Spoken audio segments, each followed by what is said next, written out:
Hey everyone, Josh here. I built this thing called ZippCall, and I genuinely use it all the time. The idea was simple. I wanted a way to make international calls, especially to Cambodia, without the usual nonsense. No downloading apps, no complicated setup, no random fees, just a clean browser-based calling tool that actually works. And honestly, it does exactly that. I've made tons of calls on ZippCall to friends, family, even for work, and the call quality still surprises me. It's super clear, there's no lag, and it connects fast. Like you click call and you're talking.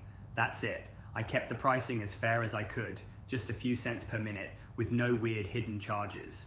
And yeah, your first call is free.